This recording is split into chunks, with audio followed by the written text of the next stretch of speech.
tardes, buenas noches, mis queridos hermanos y excombatientes, compañeros de la vida, que hoy estamos acá luchando por nuestro reconocimiento de la veteranía, a pesar de los palos y en las ruedas que nos han puesto durante más de 40 años.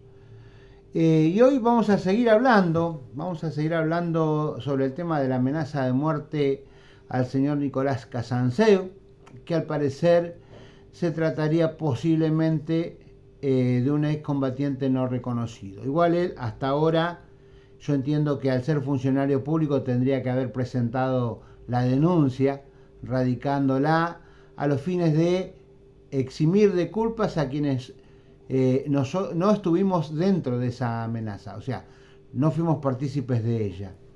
Y también esta es una manera de esta gente, que sabemos de dónde vino este señor Casanseu, de embarrar la cancha, como quien dice, ¿no?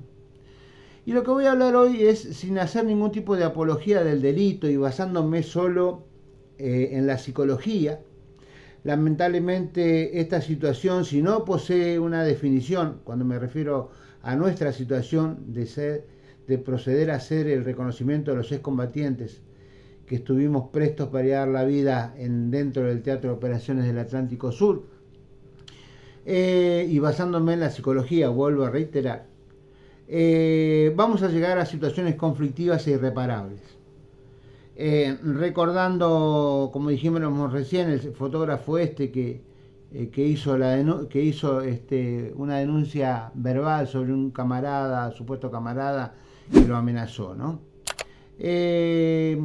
Y a veces también me pregunto si eso es una acción política para ensuciar el reclamo de los excombatientes de los togas, ¿no?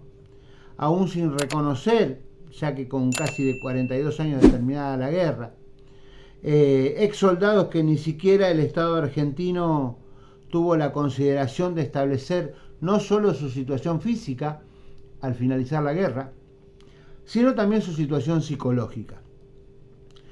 Que evidentemente con el pasar de los años se está agravando, y mucho. Por eso, para abocarnos a este tema principal como violación de los derechos constitucionales, vamos a hablar sobre la palabra discriminación.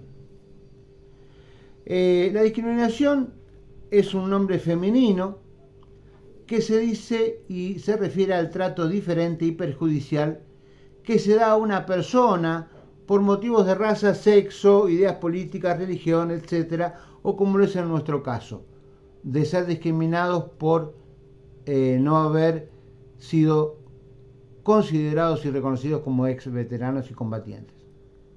Ahora bien, continuando con la palabra discriminación, es un comportamiento social, la discriminación, que está avalada por las leyes argentinas, o sea que no estoy hablando de leyes del extranjero, sino que hay leyes especiales sobre la discriminación en la Argentina que han sido legisladas en el Congreso. A veces el Congreso hace cosas buenas, ¿no?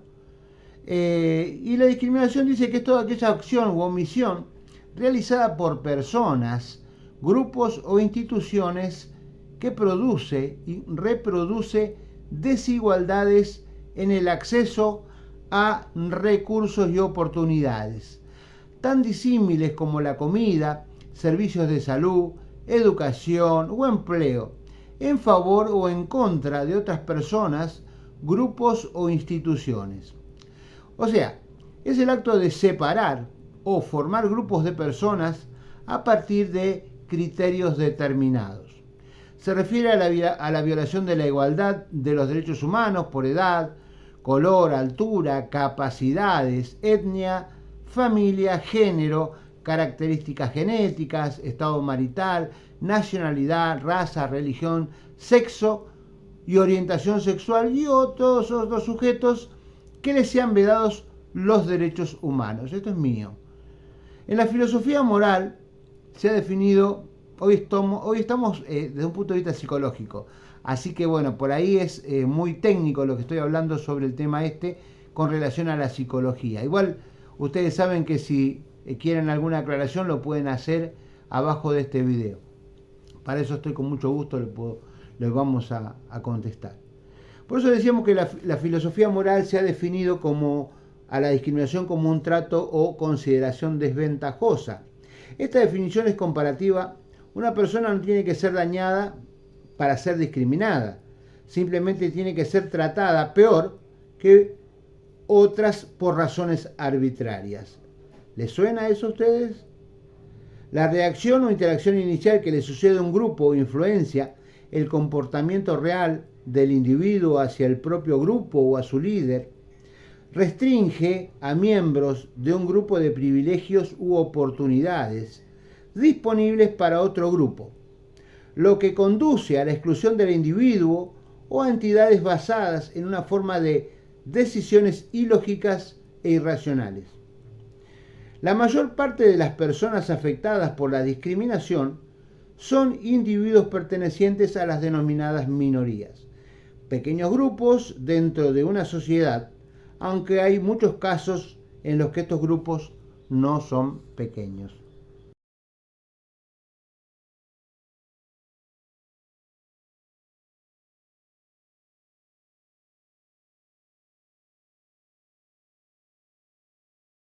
Hoy vamos a hablar sobre un psicólogo estadounidense llamado Gordon Allport. Discúlpenme, por ahí mi inglés no es muy fluido.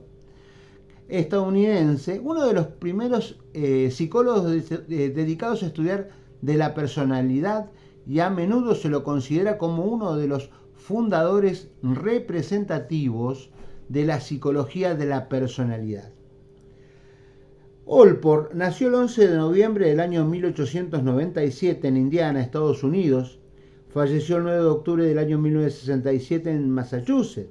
Se había educado en la Universidad de Harvard, Glenville High School. Hoy vamos a hablar sobre la escala de Allport, también conocida como la escala de perjuicio y discriminación. Es una medida de la manifestación del perjuicio de una sociedad. Fue ideada por el psicólogo estadounidense en el año 1954. Allport va a definir así a la personalidad: organización dinámica interna del individuo de aquellos sistemas psicofísicos que determinan su particular ajuste el medio. Esta definición se considera adecuada a los requisitos de la psicología científica. Hoy vamos a hablar un poco corto y resumido, cuál era la escala del perjuicio y la discriminación. Primero quiero ir con dos definiciones. Una es endogrupo y otro es exogrupo. El endogrupo en la sociología o psicología social es un grupo social del que una persona se identifica psicológicamente como miembro. Un ejemplo, los canarios pueden ser un endogrupo. Y el exogrupo es un grupo social con el que el individuo no se identifica. Los términos tradicionales son endogrupos, allegados o exogrupo extranjeros. No sé si me pueden comprender. Él hablaba sobre esta escala, está contemplada en 5 pasos. El primero es la antilocución o antagonismo verbal. Este paso se hace vigente cuando un endogrupo demuestra libremente una imagen negativa de un exogrupo, el discurso del odio. Se incluye en esta etapa, aunque el antagonismo verbal puede no ser perjudicial, puede preparar el escenario para desenlaces más severos. La segunda escala es la evitación. Ocurre cuando los miembros de un endogrupo evitan activamente a los miembros de un exogrupo. ¿Les suena algo a ustedes esto? No pretende ocasionar un daño directo, pero sí pueden ocasionar daño psicológico a través de la exclusión social. La tercera parte de la escala es la discriminación. Los prejuicios, actitudes, se convierten en acciones. Los exogrupos comienzan a ser discriminados a través de la negación de oportunidades y servicios.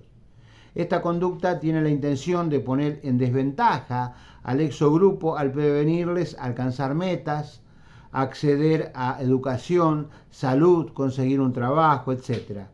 Los ejemplos pueden incluir las leyes del Jim Crow en Estados Unidos, los estatutos de Kilkenny en la isla de Irlanda, el apartheid de Sudáfrica y las leyes antisemitas en el Medio Oriente. El punto 4 es el ataque físico. El endogrupo vandaliza, quema o destruye propiedad del exogrupo y lleva actos de violencia en contra de individuos y grupos. Incluye el daño físico, por ejemplo, los pogromos en Europa y los linchamientos en Estados Unidos por parte del Ku Klux Klan. Y finalmente llegamos al último y el más grave, que es el exterminio. El endogrupo busca la exterminación o remoción del exogrupo, intenta eliminar la enteridad o una larga fracción del grupo indeseado de personas. Por ejemplo, incluyen el genocidio camboyano, la solución final en la Alemania nazi, el genocidio de Ruanda y el genocidio armenio. Nuestra pregunta, y para ir finalizando, acá con relación al reconocimiento de los excombatientes del TOAS, que hacen 42 años, va a ser el 2 de abril, que estamos esperando nuestro reconocimiento como excombatientes, en la misma calidad de que los excombatientes reconocidos, porque, a ver, si un reconocido se corta, la sangre es roja. Si un no reconocido se corta, sigue siendo la sangre roja. Para hacer el servicio militar se tenía que ser argentino. El que estuvo en las islas era argentino, no había nacido en Malvinas. Y el que quedó en el continente también era argentino. Finalmente, nuestra pregunta es, ¿llegaremos a la escala de Alport en el punto 5 para que el Estado argentino reconozca nuestros legítimos derechos? Es decir, ¿es necesaria una muerte para que, como ha ocurrido en nuestro país, se otorguen nuestros derechos? Queda a consideración de ustedes. Y reitero, esto no es apología del delito, es psicología pura. Gracias por su atención. Tras su manto de neblina, quien te habla, el doctor Miguel Sánchez, excombatiente, abogado e historiador.